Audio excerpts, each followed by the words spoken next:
Hey there guys, Cockatron here, and welcome back to another new Skylander haul.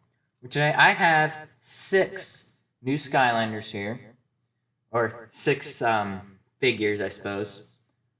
Yeah, I got, this one was just a combination of was really just what I wanted. This had no theme to it, like one of them overlaps with like the Giants collection. I've kind of relaxed on that a bit lately. But overall, it's just whatever I wanted. So we've got 2 magic pieces. Actually, before I start, I bought this off of the Skylander character list site. This costs about $30 or about $29 and some change. This one was definitely a little more pricey than the other ones. All of the figures were pretty more pricey, but the magic items were really cheap. First, we have the healing elixir.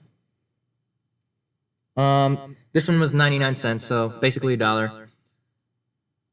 I got it because it was like the one magic item that I wanted, like the most. Like it heals you. There's no reason not to.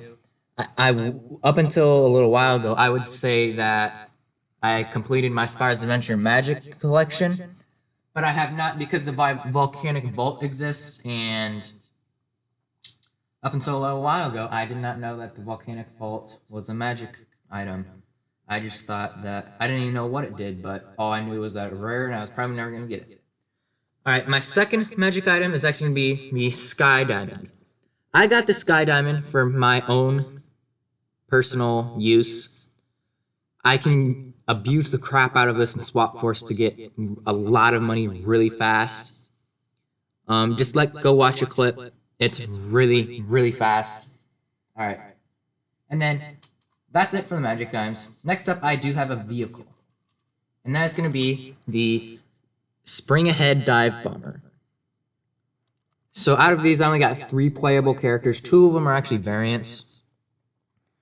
But here is the regular dive bomber for comparison. Yeah, so overall 3 of these are variants.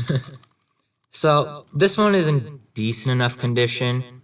Like it's got a few dings and scratches and marks. It's a little marked up, but mostly this side, like there's a mark right there, a little one right there, and like this black one right there. And this thing turns a little hard, especially compared to this one, where it's just really smooth and easy. This one just turns a little bit hard, but I never really planned on using this. This was just a collection piece. And that is because our next person is actually going to be Mistletoe Dive Clops. So I got 1 super treasure. Now, for those of you who may not know, I absolutely adore Dive Clops. 4th favorite Skylander of all time. And he got a variant. Here's his regular version for comparison. So now I own every single Dive Clops figure or Dive Clops related figure, like those 2, out there because he doesn't have any chase variants. And I just want to say that this is one of the nicest figures that I got. Like, this is the only Easter variant that I have. I think this might be the only Christmas variant that I have. But this is so nice. Recently, I think SCL Mac got a new in-box Mistletoe Dive Clops, but he unboxed it because it would be easier to sell, so I think he might have given me that one. Because there's 0 markings, except I just found one a little bit on the pants back there. But that might be from, I don't know. But overall, this is a really cool variant. I really like this bright red. I really like this green. The green doesn't really show up on the actual figure, but that's a really nice green for the base. Overall, just really, really amazing. It doesn't really match the dive bomber, but you know what? I'll take it. Now I'll put him in the back here. Let's keep them next to each other, you know? Alright. I've got another figure here. This is the other variant. That's actually going to be Scarlet. Oh, I forgot to say what I paid for these. The two magic items were $2. This was 5, and that was 4. The mistletoe dive clubs was 4.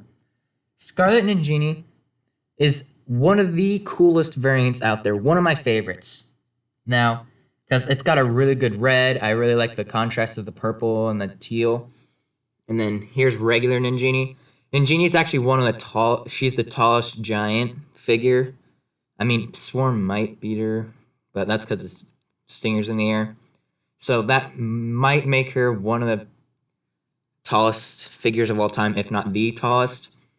Now, as you can see, the swords are a little different. This one I got new in box several years ago, but this one is secondhand. And these flimsy pieces of plastic, like Aurora's swords and Ember's swords, they bend. You can see if you put it like this, that at first I didn't know until I compared it to this one. Like, I could tell that there's a little bit of a bend there. This one was pretty good. But I did not know that they actually bent inward like this, so they're more curved. They're supposed to be like, this one's supposed to be out like that, and this one's actually way out there. But overall, I paid $7 for this. But overall, really, really cool giant, and just a figure overall. So now I have every single giant, or their standard version, and then I have half of the in-game variant giants, Scarlet Ninjini, Gnarly T-Rex, and then there's Legendary Bouncer and Granite Crusher. I really want Granite Crusher, and then Legendary Bouncer is just there to complete the collection.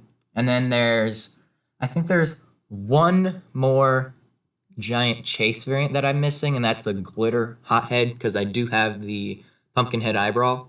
And the Glitter Hothead's quite pricey, so I think I'm going to hold back on that. I think Swarm and Thumpback are the only two giants that did not get a variant or a chase variant or anything like that. Although Thumpling exists, so that's out there, but I mean, so Swarm's really the only one who didn't get a second release in any which way or form. Now, this last figure, I paid $5 for this figure, and this is the entire reason that this is the only new figure that I have on this list. Like, as you can see, I got two of these, two of those. These are new, but this is the new playable Skylander. That is going to be Series 2 Prison Break.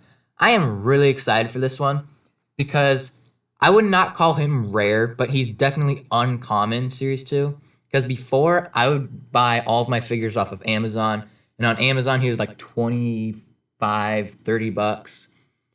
But I got him for $5, so I am really happy with this. It's an orange base, which means it does count for my collection. And I do not have a Prison Break, so I can finally make my own opinion. I haven't played with any of these, but right off the bat, this pose is awesome. Probably one of the best Prison Break poses. One of my favorites. And I actually think that Prison Break has a really cool design. Off of the gameplay that I've seen, he actually looks really good, but I have to play as him first and upgrade him. So anyways, that is going to be it for today's unboxing collection video. I hope you guys enjoyed, and I'll see you all next time.